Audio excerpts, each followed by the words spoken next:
अजना जंतु आक्रमण में गतकाली राति मृत्युवरण कले 4टी छेली। मालकानगिरी जिला खैरपुटे घटी घटना।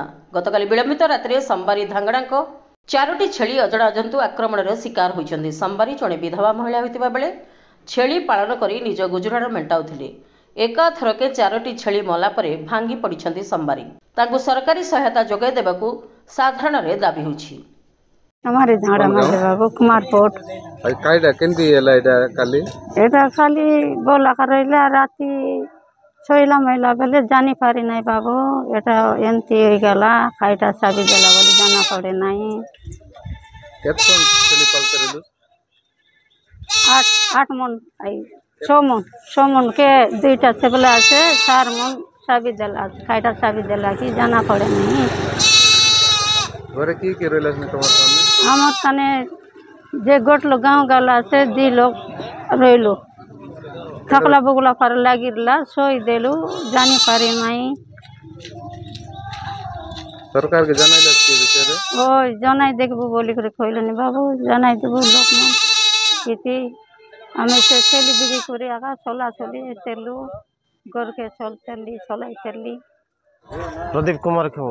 आवाज कौन है घटना घटना होची एटा हमर घर सामना रे आगा मोर पड़ोसी घर माँ होचुंती जने विधवा माँ तांके छेली केतरा रखी कि चाष करी छेली चाष रे तांकर पेट पोषुले और परिवार पुओ झियो दुईटा अछंती। तो राति रे कोन हेची त हम के जानि पारनु नै राति अधरे को जंतु आसी कि तांकर 5टा छेली भितर 6टा छेली थिला 6टा रो माने 4टा को पूरा माने 5टा को मारी जो गोटे को नहीं जाइए 4टा बर्तमान अच्छे माने मारिक मरिक अच्छा आदि से छेली चाष ही जीविका थिला से हिसाब से जदि सरकार तरफ किसी साहाय्य सहयोग मिल तो परिवार उपकृत होता है आम कह कथा गोटे पड़ोसी हिसाब से मोर लक्ष्मण विषय उपरपुट कौन कहे सोमारी धांगड़ा माझी आज्ञा सोमारी धांगड़ा माझी कहवाक गले पूरा टिके गरीब परिवार से वर्षे को आज वर्षे तार स्वामी मरी जाइछंती तथापि से छेली कुआड़ जोगाड़ जोड़ी कर छेली पशिक तार पेट भरण पोषण करूला किंतु हठात देखा पाइलु राति रे कौन अजना जंतु आसी तार छेली खाई देछि 4टा छेली खाई देछि।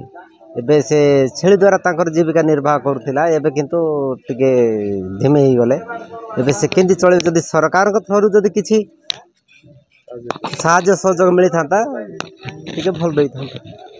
मालकानगिरी जिला खैरपुटरू समा धांगड़ा माझी रिपोर्ट प्राइम टीवी ओडिशा।